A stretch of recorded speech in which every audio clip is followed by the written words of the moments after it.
Kumusta mga ka-Diskarte Chicks? Welcome back sa ating YouTube channel kung saan pinag-uusapan natin ang lahat tungkol sa relasyon, love at diskarte sa buhay.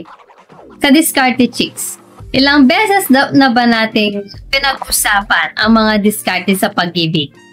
Kung paano maging isang lalaking hindi kayang iwan at kung anong mga red flags ang dapat iwasan sa babae. Ngayon naman, oras na para balikan natin ang pundasyon. Oras na para pag-usapan ang mga prinsipyong gumagabay sa isang tunay na lalaki pagdating sa isang relasyon. Oo, ka-Diskarte Chicks, hindi lang tayo basta nagpapapogi o naghahanap ng jowa. Bilang mga ka-Diskarte Chicks, gusto nating maging mga lalaki may paninindigan, may pananagutan, at may kakayahang bumuo ng isang healthy at matatag na relasyon. Para sa mga lalaking seryoso at gustong maging best version ng kanilang sarili bilang partner. Kaya sa video na ito, bibigay ko sa iyo ang 10 utos ng tunay na lalaki sa isang relasyon. Ito ang mga gabay na kung susundin mo, hindi lang babae ang magpapahalaga sa iyo, kundi pati na rin ang sarili mo.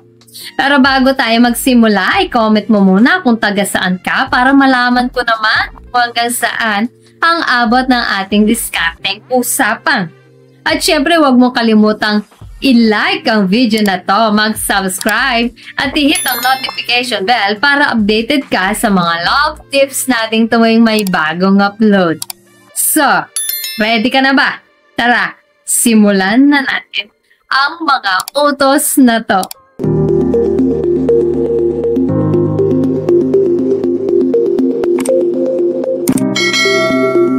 Alright, Diskarte Chicks, simulan na natin ang 10 utos na maging guide mo sa isang relasyon.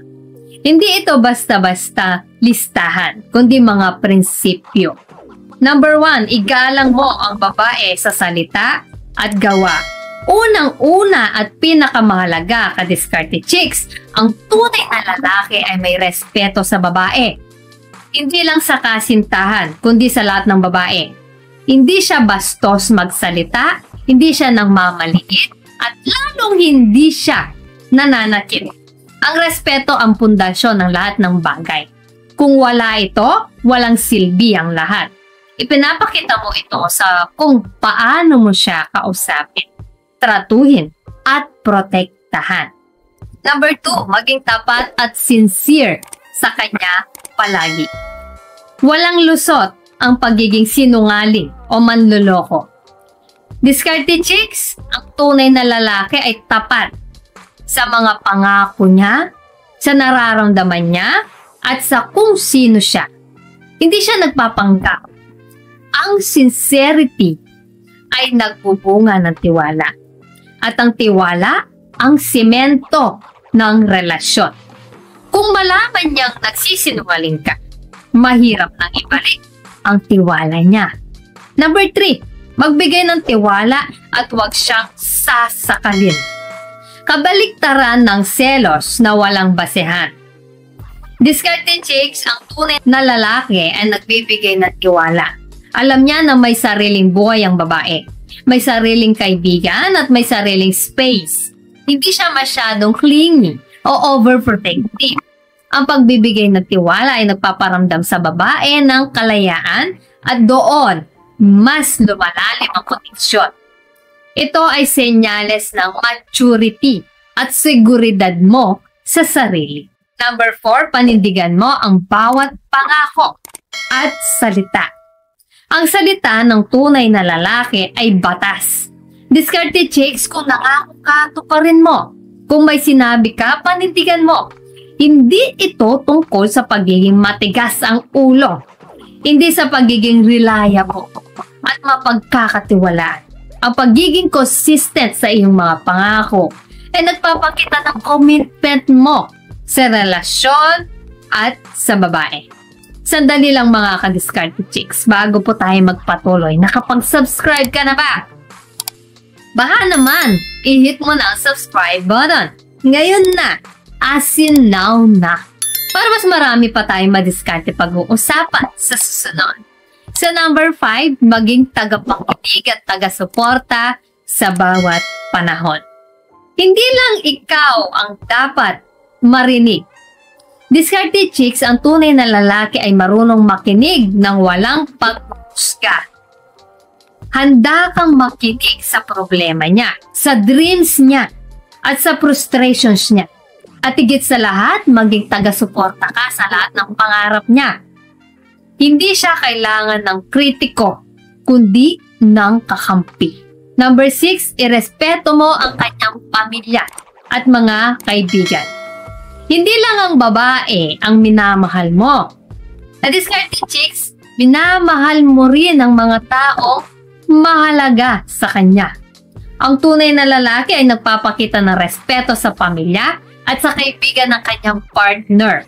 Nakikita niya na bahagi sila ng buhay ng babae. At hindi mo sila pwedeng basta-basta i-disrespect. Ito ay nagpapakita ng pagiging mature at understanding. Sa number 7, maging may pananagutan sa inyong mga desisyon at pagkakamali. Ang tunay na lalaki ay hindi nagtuturo ng kasalanan. Diskarte chicks, inaako niya ang kanyang mga desisyon at handa siyang umamin sa kanyang mga pagkakamali. Kung nagkamali ka, humingi ka ng tawad at matuto. Ang pagiging responsable ay nagpapakita ng maturity at seguridad. Ito ang magpaparamdam sa babae na seryoso ka at karapat-dapat kang pagkatiwalaan. Number 8, pahalagahan mo ang kanyang individuality at kalayaan. Hindi mo siya pagmamay-ari. Diskarte chicks, ang tunay na lalaki ay nire-respeto ang kanyang sariling identity at kalayaan. Hayaan mo siyang magkaroon ng sariling hobby, kaibigan at pangarap. I-encourage mo siyang mag-grow bilang tao. Ang pagpapahalaga sa kanyang pagkatao ay nagpapakita na hindi mo siya sinasakal, kundi sinusuportahan mo ang kanyang pagiging sarili. So number 9, maging may ambisyon at direksyon sa buhay. Hindi mo kailangan maging mayaman para rito. Diskarte chicks, ang tunay na lalaki ay may ambisyon at direksyon sa buhay. May pangarap ka para sa sarili mo at nagtatrabaho ka para doon. Nagpapakita ito ng drive, maturity, at kakayahang maging stable. Gusto ng babae ang lalaking may patutunguhan at may kakayahang bumuo ng magandang kinabukasan kasama siya. Number 10, patuloy na mag-grow at maging mas mabuting bersyon sa sarili. Hindi tayo perfecto. Diskarte chicks, pero pwede tayong mag-grow. Ang tunay na lalaki ay laging bukas sa pagbabago at paglago. Kung may feedback siya, pakinggan mo. Kung may bagong matututunan, aralin mo. Ang pagiging willing na maging mas mabuting partner, anak, kaibigan at tao ay nagpapakita ng commitment mo sa relasyon at sa sarili mo. Ito ang nagpapanatili ng spark at ang nagpapatibay ng foundations. So, ayan ka, diskarte chicks, ang 10 utos ng tunay na lalaki sa isang relasyon. Hindi ito tungkol sa pagiging perfect, no? Kundi sa pagiging committed sa pagiging isang karapat-dapat na partner. Ang mga utos na to ay hindi lang para sa babae, kundi para sa sarili mong self-worth at paglago. Tandaan, diskarte chicks, ang pagiging tunay na lalaki ay isang journey. Hindi isang destination. Araw-araw may pagkakataon kang isabuhay ang mga prinsipyong ito. Kapag sinunod mo ang mga utos na ito, hindi lang mas magiging matatag ang relasyon mo, kundi mas magiging masaya ka rin bilang isang individual. Kaya ngayon, ang hamon ko sa'yo, tingnan mo ang sarili mo. Saan ka sa mga utos na ito ang kaya mong pagbutihin? Alin ang kailangan mong bigyan ng higit na pansin. Simulan mo na ngayon. Ang diskarte sa pag-ibig ay nagsisimula sa kung sino ka bilang isang tao. Kung nagustuhan mo ang video na to at nakatulong sa'yo para maging mas diskarte sa buhay, malaking tulong sa akin kung mag-like ka. At kung hindi ka pa nakasubscribe sa Diskarte Chicks, ano pang hinihintay mo? I-click mo na yan at i-hit mo rin ang notification bell para updated ka sa mga susunod nating usapan tungkol sa love, sex at relationships na para sa mga Pinoy men. Share mo rin to sa mga tropa mong gustong maging tunay na lalaki sa isang relasyon. Malay mo, makatulong ka rin sa kanila. Comment down below kung alin sa mga utos na to ang pinaka-na-resonate sa'yo at bakit. Gusto kong malaman ang opinion mo. So ayan guys, sana ay may natutunan po kayo sa video natin ngayon.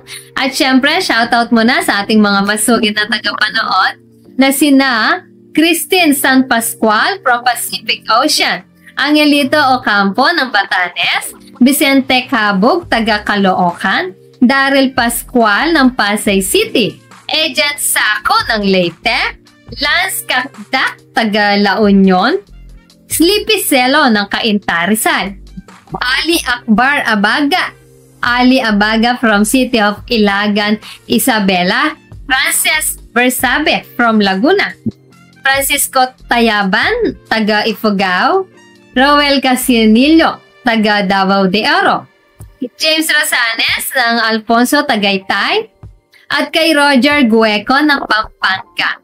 Guys, maraming salamat po sa suporta at panonood.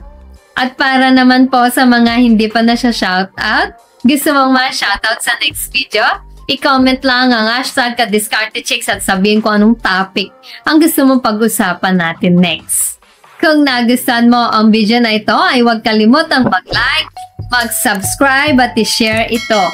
Comment down below kung alin sa mga tips na to ang na-experience mo na.